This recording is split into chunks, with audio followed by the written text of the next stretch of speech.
അമൃത് Veni life quit presents daily news സായാഹ്ന വാർത്തകൾ powered by Pulimoottil silks KSFE in association with Joy Alukkas. ഇത്തവണ first അടിക്കില്ലേ നമ്മള്?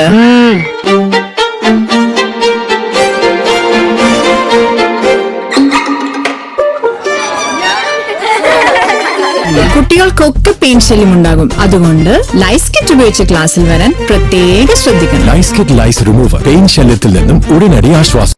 നമസ്കാരം, ഞാൻ നീതു കൃഷ്ണ. ഡെയിലി ന്യൂസിന്റെ സായാഹ്ന വാർത്തകളിലേക്ക് സ്വാഗതം. ഇന്ന് ജൂലൈ 13 തിങ്കളാഴ്ച. ഇറാനിൽ വീണ്ടും അമേരിക്കയുടെ ബോംബാക്രമണം. ബന്ദൻ അബ്ബാസ്, സിരിക്, ഖഷം മേഖലയിലാണ് അമേരിക്ക ശക്തമായ വ്യോമാക്രമണം നടത്തിയത്. ഇറാന്റെ തെക്കൻ പ്രവിശ്യയായ ഹോർമോസ്ഗാനിലെ ആക്രമണത്തിൽ ഒരു ടെലികോം ജീവനക്കാരൻ കൊല്ലപ്പെട്ടു. ഇറാനിലേക്ക് ആദ്യമായി അമേരിക്ക കടലിലും കരയിലും സൂയിസൈഡ് ഡ്രോണുകൾ പ്രയോഗിച്ചു. ഹോർമൂസ് കടലിടുക്കിൽ ചരക്കു കപ്പലുകളെ ആക്രമിക്കാനുള്ള ഇറാന്റെ ശേഷി ഇല്ലാതാക്കുമെന്ന് US പറഞ്ഞു. ഇതേസമയം ജോർദാനിലെയും ബഹ്റൈനിലെയും US സൈനിക താവളങ്ങളിൽ ഇറാൻ ആക്രമണം നടത്തി. തങ്ങളുടെ അനുമതിയില്ലാതെ ഹോർമൂസിൽ ഒരു കപ്പലും കടത്തിവിടില്ലെന്ന് ഇറാൻ ആവർത്തിച്ചു. ഇറാനിലെ ആണവ കേന്ദ്രങ്ങൾ ആക്രമിച്ചാൽ പ്രത്യാഘാതം ഗുരുതരമാകുമെന്ന് റഷ്യ മുന്നറിയിപ്പ് നൽകി. പശ്ചിമേഷ്യൻ യുദ്ധസമാനമായ സാഹചര്യം നിലനിൽക്കെ റഷ്യ തങ്ങളുടെ അത്യാധുനികമായ ഡൂംസ്ഡേ വിമാനം ഇറാനിലേക്ക് അയച്ചു. പശ്ചിമേഷ്യയിൽ സംഘർഷം വീണ്ടും സങ്കീർണമായ പശ്ചാത്തലത്തിലാണ് റഷ്യയുടെ നേരിട്ടുള്ള ഇടപെടൽ. നെന്മാറ ഇരട്ട കൊലപാതക കേസിൽ പ്രതി ചെന്താമര കുറ്റക്കാരനാണെന്ന് പാലക്കാട് അഡീഷണൽ സെഷൻസ് കോടതി. ശിക്ഷ 15 വിധിക്കും. എന്തെങ്കിലും പറയാനുണ്ടോ എന്ന് കോടതി ആരാഞ്ഞപ്പോൾ ആദ്യമൊന്നും പറയാനില്ലെന്ന് അറിയിച്ച ചെന്താമര പിന്നീട് തൂക്കിലേറ്റിക്കോളൂ എന്നും മറ്റുള്ളവരെയും കൊല്ലുമെന്നും ഭീഷണി മുഴക്കി. താൻ ഗാന്ധിജിയല്ലെന്നും എഴുതാൻ പറ്റുന്നത് എഴുതിക്കോ എന്നും ചെന്താമര പറഞ്ഞു. 2025 ജനുവരി 27 ചെന്താമര അയൽവാസിയായ സുധാകരനെയും അമ്മ ലക്ഷ്മിയെയും വെട്ടിക്കൊലപ്പെടുത്തിയത്. ഹൈക്കോടതി മേൽനോട്ടം വഹിക്കുന്ന ശബരിമല കൊള്ളക്കേസിൽ അന്വേഷണം സ്തംഭിച്ചെന്ന് ദേവസ്വം മന്ത്രി K. മുരളീധരൻ. സർക്കാരിന് ഒന്നും ചെയ്യാനാവാത്ത അവസ്ഥയാണ്. താഴ്മൺ തന്ത്രി സംശയത്തിന്റെ നിഴലിലാണ്. തന്ത്രി നിയമന കാര്യത്തിൽ തീരുമാനമെടുക്കേണ്ടത് ദേവസ്വം ബോർഡാണ്. അത് ചെയ്യാതെ ദേവസ്വം ബോർഡ് വിഷയം കോടതിക്ക് വിട്ടത് ശരിയായ നടപടിയല്ലെന്നും മന്ത്രി വിമർശിച്ചു. കോവിഡ് കാലത്തെ പ്രതിരോധ പ്രവർത്തനങ്ങളുടെ ഭാഗമായി സാമൂഹ്യ സുരക്ഷാ മിഷൻ നടത്തിയ ബ്രേക്ക് ദി ചെയിൻ പദ്ധതിയിൽ സാമ്പത്തിക ക്രമക്കേടും ഗുരുതര വീഴ്ചകളും കണ്ടെത്തി. എക്സിക്യൂട്ടീവ് ഡയറക്ടറായിരുന്ന ഡോക്ടർ മുഹമ്മദ് അഷീലിനെതിരെ വകുപ്പുതല നടപടിക്ക് ധനകാര്യ പരിശോധനാ വിഭാഗം ശുപാർശ ചെയ്തു. 4.89 കോടി രൂപയാണ് പദ്ധതിക്കായി ചെലവായത്. തനിക്കെതിരെ ഉപരാഷ്ട്രപതി CP രാധാകൃഷ്ണനും കേന്ദ്രമന്ത്രി സുരേഷ് ഗോപിയും നടത്തിയ വിമർശനങ്ങൾക്ക് മറുപടി അർഹിക്കുന്നില്ലെന്ന് NSS general secretary G. Sukumaran Nair. Mannam സമാധിയിൽ ഇന്നയാൾ വരണം, ഇന്നയാൾ വരണ്ട എന്ന് ഒരാൾ തീരുമാനിക്കുമെന്ന ചിന്ത വേണ്ടെന്നായിരുന്നു ഉപരാഷ്ട്രപതി CP രാധാകൃഷ്ണന്റെ വിമർശനം. പെരുന്ന സ്വയം ശുദ്ധീകരിക്കപ്പെടുമെന്നായിരുന്നു സുരേഷ് ഗോപിയുടെ പ്രസ്താവന. ഡൽഹിയിൽ മന്നം സ്മൃതി മണ്ഡപം ഉദ്ഘാടന വേദിയിൽ നടത്തിയ പ്രസ്താവനകളാണ് ഇങ്ങനെ വിവാദമായത്. BJP കൗൺസിലർ സുഗതന് സത്യപ്രതിജ്ഞ ചെയ്യാൻ സാധിച്ചില്ലെങ്കിൽ കോർപ്പറേഷനിൽ ഭരണം നഷ്ടപ്പെടുമോ എന്ന് ഹൈക്കോടതി. സുഗതനെ ജനങ്ങൾ തെരഞ്ഞെടുത്തതാണെന്ന കാര്യം അംഗീകരിക്കണം. തെരഞ്ഞെടുപ്പിന് മുൻപേ ഉൾപ്പെട്ട കേസുകളിലല്ലേ സുഗതനെതിരെ കാപ്പ ചുമത്തിയതെന്നും സർക്കാരിനോട് കോടതി ചോദിച്ചു. കാപ്പ തടവുകാരനായി ജയിലിൽ കഴിയുന്ന തിരുവനന്തപുരം കോർപ്പറേഷനിലെ BJP കൗൺസിലർ R. സുഗതന്റെ സത്യപ്രതിജ്ഞ ജയിലിൽ നടത്താമെന്ന് സംസ്ഥാന സർക്കാർ. കാപ്പ തടവിൽ നിന്ന് ഇടക്കാല മോചനം നൽകരുതെന്ന് സർക്കാർ ഹൈക്കോടതിയെ അറിയിച്ചു. വിയ്യൂർ ജയിലിൽ സത്യപ്രതിജ്ഞയ്ക്കുള്ള സൗകര്യങ്ങൾ ഒരുക്കാനാണ് പരിപാടി.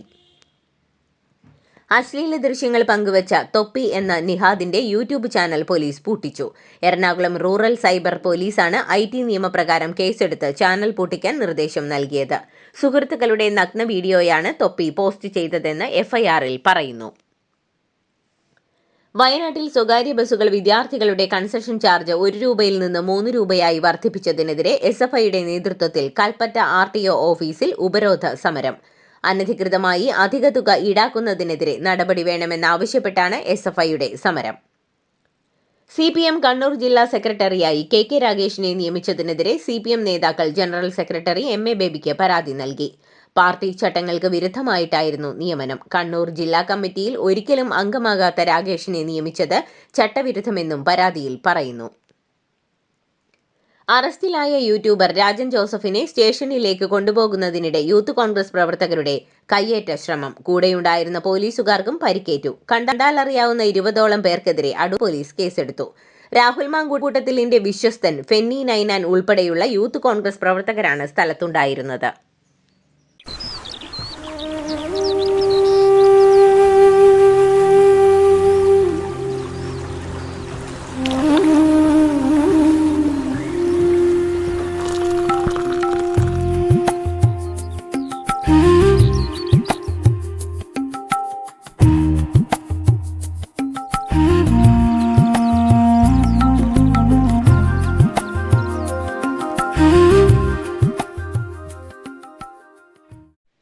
ആറന്മുള വിമാനത്താവള പദ്ധതിയുമായി മുന്നോട്ടില്ലെന്നും എയർ സ്ട്രിപ്പ് നിർമ്മാണം മാത്രമാണ് ലക്ഷ്യമെന്നും ഭൂവുടമ എബ്രഹാം കലമണ്ണിൽ. തന്റെ എഞ്ചിനീയറിംഗ് കോളേജിലെ വിദ്യാർത്ഥികളുടെ പഠനാവശ്യത്തിനായി ഒരു എയർ സ്ട്രിപ്പ് നിർമ്മിക്കാൻ സർവേ നടത്തിയതിന് എന്തെല്ലാം കോലാഹലമാണെന്നും അദ്ദേഹം ചോദിച്ചു.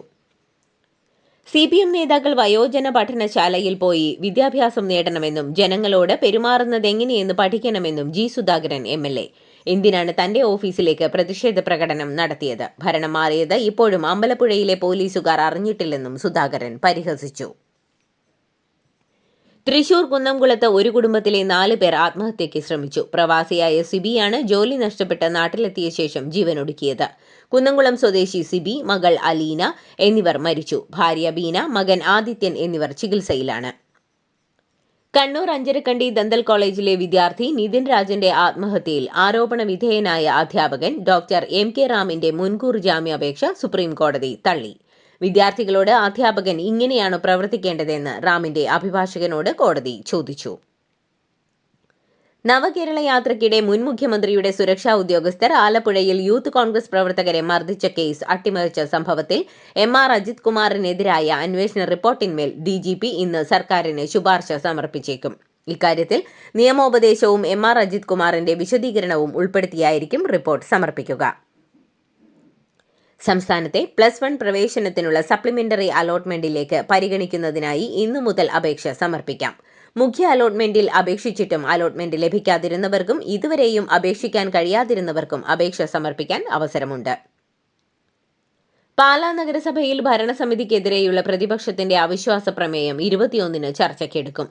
അവിശ്വാസ പ്രമേയത്തിൽ കോൺഗ്രസ് കൗൺസിലർമാരുടെ നിലപാട് നിർണായകമാകും. ഭരണസമിതിയോട് ഇടഞ്ഞു നിൽക്കുന്ന കോൺഗ്രസ് കൗൺസിലർമാരെ അനുനയിപ്പിക്കാൻ നേതൃത്വം ശ്രമം തുടരുകയാണ്. മലയാള സിനിമയിൽ പോലീസ് സിനിമകളിലൂടെ ശ്രദ്ധേയനായ C. രാജശേഖരൻ നായർ അന്തരിച്ചു. കോട്ടയം ചിങ്ങവനം സ്വദേശിയാണ്. ജോഷിയുടെയും തമ്പി കണ്ണന്താനത്തിന്റെയും സിനിമകളിൽ സ്ഥിരം സാന്നിധ്യമായിരുന്നു. മതാചാരങ്ങളുടെ പേരിൽ നദികൾ മലിനമാക്കാൻ പാടില്ലെന്ന് മദ്രാസ് ഹൈക്കോടതി. ഭരണഘടനയിലെ മതസ്വാതന്ത്ര്യത്തിനുള്ള അവകാശം പൊതുജനാരോഗ്യവുമായി ബന്ധപ്പെട്ട് കൂടിയാണെന്നും കോടതി പറഞ്ഞു. ഭക്തർക്ക് ആത്മീയ നേട്ടത്തിനായി ചെയ്യുന്ന കാര്യങ്ങൾ പരിസ്ഥിതിക്ക് ദോഷകരം ആകരുത്.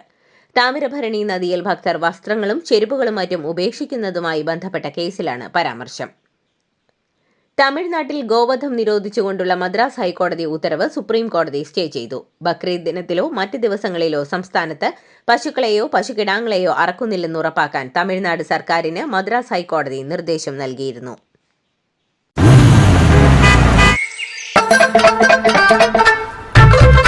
എല്ലാവർക്കും വന്നു ഡാൻഡ്രഫ്, എന്തു ചെയ്യും ചേട്ടാ?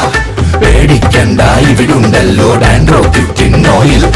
ഉടനടി മാറും താരൻ, ഉപയോഗിക്കൂ വേഗം. അമൃത്വേനി ഡാൻഡ്രോക്വെറ്റ്, ദി അൾട്ടിമേറ്റ് ഡാൻഡ്രഫ് സൊല്യൂഷൻ. പൗരത്വം നിർണ്ണയിക്കാനുള്ള നടപടികൾ നീതിപൂർവമാകണമെന്ന് സുപ്രീം കോടതി. ആസാമിൽ 27 പേർ വിദേശികളാണെന്ന് നിർണയിച്ച ട്രൈബ്യൂണൽ ഉത്തരവ് സുപ്രീം കോടതി റദ്ദാക്കി.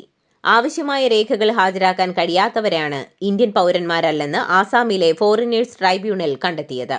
ഗോഹട്ടി കോടതിയും ട്രൈബ്യൂണൽ വിധി അംഗീകരിച്ചിരുന്നു. ഇതിനെതിരെയാണ് സുപ്രീം കോടതിയിൽ അപ്പീൽ വന്നത്. മുംബൈ അഹമ്മദാബാദ് ബുള്ളറ്റ് ട്രെയിൻ പദ്ധതിയുടെ ആദ്യഘട്ടം അടുത്ത വർഷം തുറക്കുമെന്ന് കേന്ദ്ര റെയിൽവേ മന്ത്രി അശ്വിനി വൈഷ്ണവ്. രാജ്യത്തെ ആദ്യത്തെ ബുള്ളറ്റ് ട്രെയിൻ പദ്ധതിയുടെ നിർമ്മാണം ദ്രുതഗതിയിൽ പുരോഗമിക്കുകയാണെന്നും അശ്വിനി വൈഷ്ണവ് അറിയിച്ചു. ഭൂമി ഏറ്റെടുക്കുന്നതിനുള്ള നഷ്ടപരിഹാരം കണക്കാക്കുന്നതിലെ പുതിയ മാനദണ്ഡങ്ങൾ കാരണം പദ്ധതിയുടെ ആകെ ചെലവിൽ 40,000 കോടി രൂപയുടെ അധിക ബാധ്യത വന്നേക്കാമെന്നും റിപ്പോർട്ടുണ്ട്. ബദരീനാഥ് ക്ഷേത്രത്തിലെ സംഭാവന കൊള്ളയിൽ ക്ഷേത്രം ജീവനക്കാരൻ അറസ്റ്റിൽ. ജീവനക്കാരനായ പ്രമോദ് നൌത്യാലാണ് അറസ്റ്റിലായത്.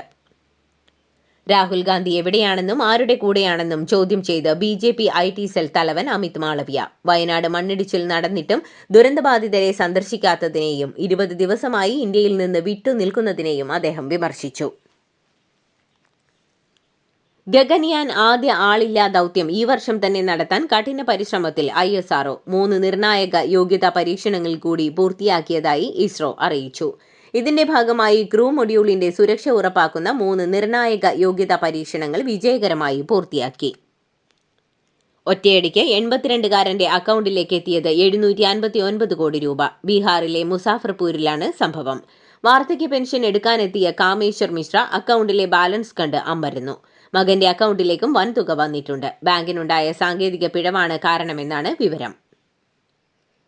തായ്ലൻഡിലെ വടക്കൻ ബാങ്കോക്കിലെ പബ്ബിലുണ്ടായ വൻ തീപിടുത്തത്തിൽ 27 പേർ മരിച്ചു. 63 പേർക്ക് പരിക്കേറ്റു. അർദ്ധരാത്രിയിൽ പാർട്ടി നടക്കുന്നതിനിടെയാണ് തീപിടുത്തമുണ്ടായത്. നിരവധി പേരുടെ മൃതദേഹങ്ങൾ ശുചിമുറികളിൽ നിന്നാണ് കണ്ടെത്തിയത്. വിയറ്റ്നാമിലെ ഫൂക്വാക് ദ്വീപിൽ ഉണ്ടായ ബോട്ടപകടത്തിൽ ബോട്ടിന്റെ ക്യാപ്റ്റൻ അറസ്റ്റിൽ. ക്യാപ്റ്റന്റെ ഭാഗത്തുനിന്ന് നിയമലംഘനം നടന്നുവെന്നാണ് കണ്ടെത്തൽ. സംഭവത്തിൽ 2 മലയാളികൾ അടക്കം 15 ഇന്ത്യക്കാരാണ് മരിച്ചത്. പരിക്കേറ്റ ഒരു ഇന്ത്യക്കാരന്റെ നില ഗുരുതരമാണ്. അമേരിക്കയിലെ അവസാന പോളിയോ ബാധിത മാർത്ത ലില്ലാർഡ് മരിച്ചു. അമേരിക്കയിലെ ഓക്ലഹോമയിൽ 78-ാം വയസ്സിലാണ് അന്ത്യം. 5-ാം വയസ്സിലാണ് മാർത്ത പോളിയോ ബാധിതയാവുന്നത്. 20 വയസ്സിൽ കൂടുതൽ ആയുസ്സില്ലെന്ന് ഡോക്ടർമാർ വിധിയെഴുതിയ മാർത്ത ഇരുമ്പ് കൊണ്ട് നിർമ്മിച്ച ശ്വാസകോശത്തിന്റെ സഹായത്തോടെ 73 വർഷമാണ് ജീവിച്ചത്. ലോകകപ്പ് 2030-ലെ 100-ാം വാർഷിക പതിപ്പിൽ ടീമുകളുടെ എണ്ണം 64 ഉയർത്തുമെന്ന് ഫിഫ പ്രസിഡന്റ് ജിയാനി ഇൻഫാന്റിനോ. ആദ്യമായി 48 ടീമുകളെ ഉൾപ്പെടുത്തി അമേരിക്ക, കാനഡ, മെക്സിക്കോ രാജ്യങ്ങളിലായി നടത്തിയ ലോകകപ്പ് വൻ വിജയമാണെന്ന് അദ്ദേഹം വിലയിരുത്തി. അറ്റ്ലാന്റ സ്റ്റേഡിയത്തിൽ ബുധനാഴ്ച നടക്കാനിരിക്കുന്ന അർജന്റീന-ഇംഗ്ലണ്ട് സെമി പോരാട്ടത്തിന് മുൻപ് ലിയണൽ മെസ്സിക്കും സംഘത്തിനും മുന്നറിയിപ്പുമായി മുൻ ഇംഗ്ലണ്ട് വിംഗർ ജോ കോൾ. തോമസ് ടുഹേലിന്റെ പരിശീലനത്തിന് കീഴിലിറങ്ങുന്ന ഇംഗ്ലീഷ് പട അർജന്റീനയെ വീഴ്ത്തുമെന്നും മെസ്സിയുടെ കളി അവസാനിപ്പിക്കുമെന്നുമാണ് കോളിന്റെ വെല്ലുവിളി. ഇംഗ്ലണ്ട് ടെസ്റ്റ് ടീമിന്റെ മുഖ്യ പരിശീലക സ്ഥാനത്തേക്ക് ഇന്ത്യൻ മുൻ താരം രാഹുൽ ദ്രാവിഡിനെ പരിഗണിക്കുന്നതായി റിപ്പോർട്ട്. ന്യൂസിലൻഡിനെതിരായ ടെസ്റ്റ് പരമ്പരയിലെ തോൽവിക്ക് പിന്നാലെ മുഖ്യ പരിശീലകൻ ബ്രണ്ടൻ മെക്കല്ലത്തെ ടെസ്റ്റ് ടീം പരിശീലക സ്ഥാനത്ത് നിന്ന് മാറ്റാൻ England and Wales cricket board തീരുമാനിച്ചിരുന്നു. ഇതോടുകൂടി ഡെയിലി ന്യൂസിന്റെ ഇന്നത്തെ സായാഹ്ന വാർത്തകൾ സമാപിക്കുന്നു. ഡെയിലി ന്യൂസിനു വേണ്ടി വാർത്തകൾ വായിച്ചത് നീതു കൃഷ്ണ. DailyNewsLive.in വാർത്തകൾ വിരൽ തുമ്പിൽ.